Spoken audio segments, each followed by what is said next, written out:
Olá pessoal, tudo bem? Nós tivemos então já três vídeos aula. A primeira eu falei sobre a ciência e o método científico. Na segunda nós começamos a ver as partes de um projeto de pesquisa. Falei sobre autor, título, resumo, introdução e objetivos, a coluna aqui que nós temos no slide à esquerda. Na segunda videoaula sobre projeto de pesquisa, nós vimos a parte de casuística, métodos, resultado, discussão, conclusão e comentei um pouquinho sobre referências bibliográficas. Nessa aula agora, nessa quarta videoaula do curso de Medicina Baseada em Evidência, a terceira especificamente sobre como elaborar e o que esperar de um projeto de pesquisa, como elaborar e como ler um artigo científico, nós vamos falar sobre as dicas, umas recomendações importantes, tá? Então é interessante a gente entender isso aqui, ó. Projeto de pesquisa, um artigo científico, não é para eu demonstrar para os outros que eu domino bem um tema, que eu sou conhecedor apurado de um determinado tema. Se você quiser fazer isso, é possível, mas não através de um artigo científico. Você escreve um livro, você pega um livro e escreve sobre um determinado tema. Você pega um livro sobre, vamos supor, a vida de São Domingos de Gusmão. Então eu sei muito sobre a vida de São Domingos de Gusmão, vou escrever um livro sobre a vida dele. Não é um artigo científico, isso é um livro. Se você quer discorrer sobre algum tema, você escreve um livro e publica, e quem se interessar por aquele tema, compra o livro. O artigo científico não é para isso, é para você responder a uma pergunta. Eu tenho um problema, tenho uma hipótese de como responder a este problema, de como resolver esse problema, e vou fazer um teste, testando a hipótese alternativa, que é a hipótese que eu levantei, comparando com a hipótese nula, que é a hipótese da causalidade, ou seja, o acaso que produziu, e ao final do estudo eu vou dizer se a verdade é a que eu imaginei ser ou se não, se aquela minha hipótese não é verdadeira. Então, por exemplo, eu tenho que para o tratamento do Covid eu quero usar a ivermectina, que é um remédio que é usado habitualmente para o tratamento de parasitose intestinal, para lavras migras, para piolho. Então eu tenho uma hipótese. Será que esse medicamento poderia ser útil para tratar um paciente que está acometido por um vírus novo, que tem um efeito que eu não conheço? Então eu tenho uma hipótese. A hipótese é de que esse remédio pode ser útil. Então eu vou comparar duas hipóteses. Vou comparar um grupo de pessoas que usou a ivermectina com o grupo de pacientes que não usou a ivermectina. Ao final do projeto eu vou dizer assim, valeu a pena ou não valeu a pena tratar a ivermectina, com a ivermectina, ou seja, a ivermectina foi eficaz para controlar as infecções ou para controlar as complicações, reduzir o tempo de internação, reduzir o uso de medicamentos, ou se não houve diferença entre os grupos. Ou seja, um projeto de pesquisa ele tem uma finalidade própria. Ele não é para eu demonstrar o quanto eu conheço da ivermectina ou o quanto eu conheço sobre o Covid. Não, é para saber se a ivermectina é eficaz ou não no tratamento de pacientes com Covid. Então, evite demonstrar erudição sobre o tema. É claro que você tem que conhecer o tema, mas você não vai ficar dando aulinha sobre o tema. A aulinha é, como eu já expliquei, livro. Você escreve um livro e faz isso. Ou seja, segundo ponto que a gente tem aqui no slide, é evitar pontos supérfluos. Eu não vou ficar descrevendo sobre a ivermectina, quando foi descoberta. Você faz uma linha, 2 linhas sobre o que é, mas não vai ficar ali escrevendo parágrafos e parágrafos sobre a sua utilização. Não. O objetivo não é isso. O objetivo é saber se ela é ou não eficaz no tratamento do Covid, da doença produzida pelo coronavírus. É muito importante também, no português, na nossa língua, que é muito rica, usar o verbo certo em cada local. Então, o resultado ele deve ser com verbo forte. Indicaram, mostraram, sempre no passado, tá certo? Mostrar, indicar no passado. Os meus resultados, preste atenção, que isso aqui é importante. Atenção. Verbo, o tempo verbal. Quando eu falo dos outros artigos que já foram publicados no passado, mas que a ciência entende que é verdade, eu uso no presente. Então eu digo assim, por exemplo, Ximenes Filho e colaboradores, no caso eu, né, João Aragão Ximenes Filho, então Ximenes Filho e colaboradores, em 1997, afirmam que, tá, então você dá uma afirmação, afirma no presente. Por quê? Porque aquele trabalho foi publicado e ele é considerado verdade hoje. Então é presente.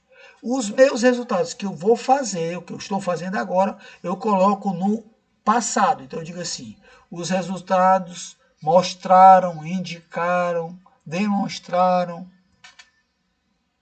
no passado. Por quê? Porque ainda não foi aprovado pela ciência.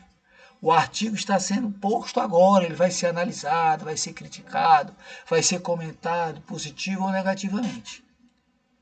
A discussão, você vai usar um verbo mais fraco, menos forte. Então, o que é discussão? É aquele momento em que você vai levantar hipóteses, vai discutir com a literatura as implicações do seu projeto, as razões de ter encontrado as respostas que você encontrou. Então, você vai dizer assim, é possível que, é provável que, os nossos resultados sugerem que...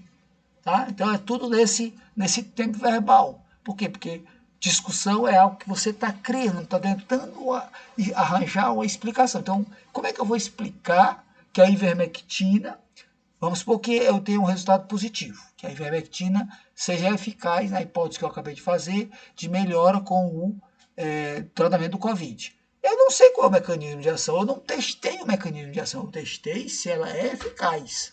Então eu digo assim, foi eficaz. Né? O verbo no resultado, foi eficaz.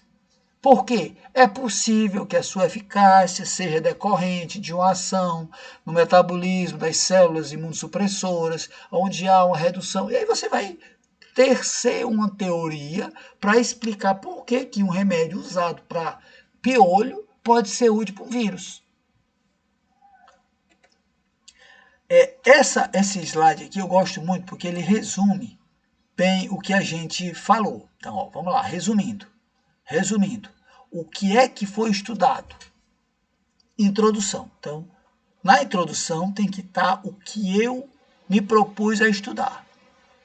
Como foi estudado? Você vai encontrar isso no material e método ou na casuística e método. Terceiro, quais as descobertas? Ou seja, o que é que eu encontrei efetivamente de resultado? Está lá, obviamente, nos resultados. E o que essas descobertas significam, ou seja, o que isso vai mudar na prática, na medicina, na minha conduta. Vamos supor que eu seja um otorrino, estou lá no meu consultório, sentado, eu vou ler um trabalho científico. O que é a descoberta de um determinado artigo científico vai mudar na minha conduta? Como médico, na UTI, no consultório, no ambulatório, na sala de cirurgia, no PSF, na UPA, na unidade de pronto atendimento. Então, cada coisa tem que estar no seu local. Se você não coloca isso no ponto certo, o bolo não vai ficar bom. Então, por isso que eu digo que a metodologia científica, que tudo isso que eu estou falando aqui é metodologia científica, é o tema da nossa aula de hoje. Eu falei ciência, um método, e eu estou explicando a metodologia científica dentro de um projeto de pesquisa, de um ponto de vista bem prático. Se eu altero a ordem, eu sempre digo que a metodologia científica é como fazer um bolo. Tudo tem os seus ingredientes e o seu local certo de colocar. Se eu coloco em posições erradas, a receita vai dar errado. O bolo vai ficar duro, a carne vai ficar dura, salgada, ou crua, ou enfim. Eu vou terminar essa nossa metodologia científica, são 2 slides, e, perdão, aqui está faltando S, princípios chaves, ou princípios-chave, 10 princípios-chave. Aí está certo, é assim mesmo. 10 princípios-chave, 10 princípios onde eu vou explicar, colocar em 10 linhas o que você pode fazer para ter sucesso no seu trabalho, certo? Esses 10 princípios-chave não fui eu que criei. Foi um colega que fez residência comigo, como eu já falei, eu sou médico otorrinolaringologista, fez residência comigo, onde eu fiz residência, na cidade chamada Botucatu, na Universidade Estadual Paulista, interior de São Paulo. E depois da residência, ele foi fazer um fellowship, um aprimoramento, enfim, como se fosse assim, um aperfeiçoamento em otorrino no Japão. E eu fui fazer o doutorado na Universidade de São Paulo. Quando ele voltou do Japão, chama-se Dr. Márcio Nakanishi, é um colega otorrino de Brasília, hoje ele mora em Brasília, um japonesinho. Ele, grande otorrino. Ele me trouxe esse livro porque quando ele voltou, eu estava fazendo doutorado já na USP e ele estava indo fazer doutorado na USP, nós fizemos doutorado mais ou menos na mesma época. E ele me trouxe esse livro que todo aluno de medicina do Japão recebe esse livro de metodologia científica no primeiro ano da faculdade, mais ou menos como os senhores que estão fazendo o curso agora no primeiro módulo do curso de medicina da Unicristos. Então, lá esses 10 pontos eles devem ser seguidos passo a passo. Se você fizer isso, ao final do seu projeto de pesquisa você vai ter sucesso. Então vamos lá. Primeiro, invista tempo e dinheiro no planejamento. O brasileiro ele tem dificuldade disso, ou seja, ele já quer partir para uma atividade logo prática, quando na realidade nós precisamos investir tempo e dinheiro no planejamento do projeto. Segunda coisa, formular o seu protocolo de estudo, ou seja, todas as perguntas que eu vou fazer, todas as medidas, todas as variáveis, avaliar, pensar em tudo que eu vou, vamos supor, estou na frente de um paciente.